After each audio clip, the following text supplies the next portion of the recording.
New reactors are being built now in 73 new reactors are being built.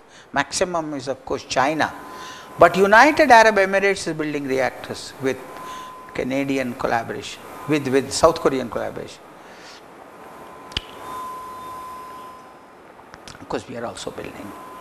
And we must indigenize, whether it's electronics or in nuclear. See, nuclear and some of these areas, defense areas, have this technology denial problem, technology denial. And when I was director BARC, I used to define self-reliance as immunity against technology denial. The moment you develop that immunity, they start collaborating. They want to collaborate with you because they know you can't be pressurized anymore. And you can have two models: either you progressively indigenize, or you can start suo motu, start ab initio. And this nuclear submarine is an example of ab initio. Nuclear submarine is a light water reactor. People think Kudankulam is a light water reactor. Of course, Kudankulam is a light water reactor. But submarine, which is a confined space built by India, is also a light water reactor. So eventually, we will go over also to have something like 900 megawatt light water reactor. There is one area where nobody will collaborate with you, at least with India. You know, this is a Venn diagram published immediately after our Pokhran tests. As you can see, there is interaction, overlap between US and Russia. It's nothing to do with spying, by the way. It's not spying. See, when they started to cut down from 30,000 nuclear weapons to 10,000 nuclear weapons, as I used to tell them, from an absurd high astronomical figure to an absurd somewhat lower astronomical figure when they brought it down. What do the Russians do with all the plutonium and other things lying in their old weapons? They handed it over to the Americans, sold them without remelting. If you sell it without remelting, design information is there on the. Since both of them knew everything, they say, okay, take it. That is why what that overlap talks about. Of course, UK is treated as part of the United States. They know everything. Overlap US and France, France to Israel, Israel to South Africa, Russia to China, China to Pakistan. And you see, India stands alone. This is the important thing. So this is written by the American group, that India is the only country which has not either spied or been handed over any information on nuclear weapons technology by any other country. Now, I wrote a paper in, this is what I said. You know, national development and national security are two sides of the same coin. We are talking about a knowledge economy. Knowledge means knowledge across all fronts. If you develop without security, you become vulnerable. Development without security is vulnerable. If you become highly secure without development, it is a meaningless thing. Security without development is meaningless. And the entire principle of nuclear deterrence is the following. If you are strong, then nobody attacks you. No? This is the basic, whether you are a human individual or a country. The greatest advantage of recognized strength is that you don't have to use it. The greatest disadvantage of perceived weakness is your enemy may get adventurous. So nuclear deterrence is the basic principle of nuclear deterrence. And you know, this requires, if you want to be able to predict the yield carefully, which we did, absolutely, precisely, you need many areas of physics: explosive ballistic, shockwave physics, neutron kinetics, physics related to, hydrogen bomb has two stages coupled by radiation. And all these, of course, you must have good computing capability, and that's why we could. See, you can't design a new kind of weapon without testing, but you can refine an existing design using computer simulation, playing around with isotopic composition and shift around geometries and all that. That's what I have written in this paper, which was republished. It was already a published paper, but they wanted this atoms per piece wanted to. This is what I have said, which has not been sometimes related to the designs of the devices tested by us. These are the ones we can refine further by computer simulation. So we have the capability from low yields to 200 kilowatt. This is the one side. The other side is nuclear is not just power or weapons. It has applications in medicine, it has application in agriculture. This is isotope hydrology. You know, Uttarakhand here has water shortage of rainy season because water runs away downhill very fast. And that is why they make what they call khals up on the hill, khals, for rainwater harvesting. And the water seeps through broken rock and reaches the aquifers. And it takes 3 to 6 months for the water to reach the aquifers. So the problem which Anil Joshi, who heads this voluntary organization, HESCO, was that how do I know when I build the khal or the pond that the water will go to useful places and not run away to useless places? Then I brought in the BRC guys. You know, you took at the isotopic ratios, oxygen 18 content, heavy hydrogen content. See, all water you drink contains radioactive tritium, partly because of cosmic rays, partly because of the atmospheric hydrogen bomb tests done by the bad guys, not us. And they could track the water connectivity. Once they track the water connectivity, they said you put your subsurface dikes at these points, water will flow the way you want. And what you see here is a aquifer which had dried up, now which is showing plenty of water.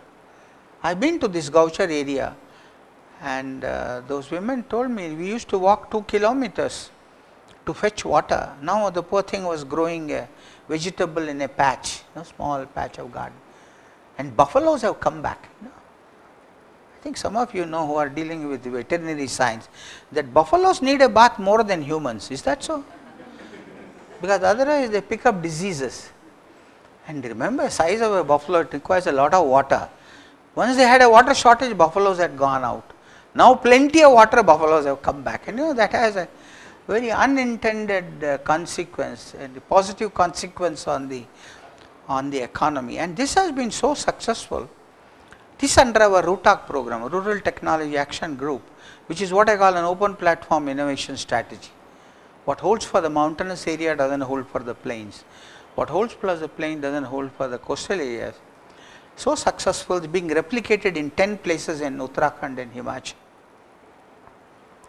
This is the RUTAG, and it is centered in 8 IITs. See, putting these centers within an environment of a high technology institution. See, once we held a meeting that almost every technology that you need on an industrial scale can be downsized for rural development. Only you have to scale it down. So keeping this center, these RUTAC centers within the IITs has been a great help. And see, nobody wants to spend 100% of the time on this. Every scientist is more than happy to spend a little more time to help. And they have done some very, very interesting. Ambar Charkha, IIT Kharagpur, very interesting. Why do you have to operate the Ambar Charkha by the hand, where Singer machine you operate with the foot, sewing machine? Because the foot gets fatigued much less than the hand. So you replace the Ambar Charkha with the foot operated one, and both hands are free. You can have more spindles. Like that, there are plenty of things these people have done. But as I said, both of us are crystallographers, and it so happens that 2014 is the International Year of Crystallography declared by UNESCO. And crystallography, though people don't give us credit for that, is all pervasive. All pervasive. I put here some of the leading figures in crystallography. 2014, because William and Lawrence Bragg, that was one thing, they discovered the principle of X-ray diffraction from crystals. Lave's thing, he got the Nobel in 14. So I think it is partly this, partly that. Because Bragg's got it only in 65. That was in physics. That was in physics. One Lave, physics. Carle and Hauptmann, you know, there is a problem, phase problem in crystallography. See, the structure is a Fourier transform of the diffraction pattern. But unfortunately, you can't know the phase of the diffraction. You can measure only the intensities. The phase information is lost. And only good thing is you have many more diffraction spots or diffraction peaks than the number of structural parameters, thermal parameters that you want to. So you can use statistical methods. So Carle and Hauptmann got the Nobel Prize for that, for solving this phase problem in crystallography. That was in 1985 in chemistry. But you know, the pioneering work for this was done by Banerjee, K. Banerjee, though it doesn't, of course everybody recognizes, but he doesn't get as much credit for. Perutz and Kendrew, 62, chemistry, for solving the structure of protein, myoglobin, hemoglobin. Crick and Watson, same year, but for DNA structure. But that was in physiology and medicine. So you got physics, you got chemistry, you got physiology, medicine. Probably Ramachandran's structure was a more difficult structure, triple coiled, triple helix of collagen compared to a double helix. Same method, it is not a crystal diffraction, it is a fiber pattern. And then of course, everybody uses the Ramachandran plot to narrow down the conformation space that you have to examine. But unfortunately, it is also true, collagen is not as important, muscle protein, not as important as DNA. Though he got enough credit, but I think he could have got a little more. Dorothy Hodgkin, vitamin B12, chemistry, Shalon Brackhaus for neutron diffraction, physics. So as you can see, Nobel Prize in crystallography won through 3 disciplines, physics, chemistry and physiology, medicine. And now of course, we had X-ray tubes, which early work was done, you had rotating anode, now you have got synchrotron sources. Greatest advantage of the synchrotron radiation sources, you can also vary the wavelength. So you can look at the anomalous scattering or go near the absorption peak of any element to the extent possible. We have our own synchrotron radiation source at Indore, RRCAT, Indus 2, and its director told me now the current is working extremely well. 175 milliampere now, very recent, 125 has gone up, and many protein crystallographers are using that. Discussions are on about the next synchrotron radiation source. We had a couple of brainstorming sessions in my office, chaired by Sikka and Vijayan, followed by discussions which you would be more aware of. Of course, we have got outside synchrotron radiation sources, photon factory Tsukuba, where Milan Sanyal has built a beamline instrument for Electra, and then DBT has allowed access to Grenoble macromolecular beamline at ESRF, and of course we are participating. So India is also beginning to use international facilities, but then we have our own base. Very important that we use our own facilities also. This is, I just showed you what Sharma and Makde solved this structure, first structure which was solved using single wavelength anomalous diffraction using selenium KH at the Indus. And this is my favorite top, as I said, hydrogen bond, not as strong and directional as a covalent bond, or as weak and non-directional as a van der Waals interaction. That's why it's so pervasive, so pervasive. With you see, if you take the hydrogen outside the line between the donor and the acceptor, then it becomes a weaker bond. But interestingly, the longer the bond, the more is it flexible.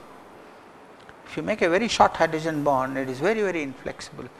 Ultimately, it goes, if it is a donor and acceptor are the same oxygen, goes to the center of the bond.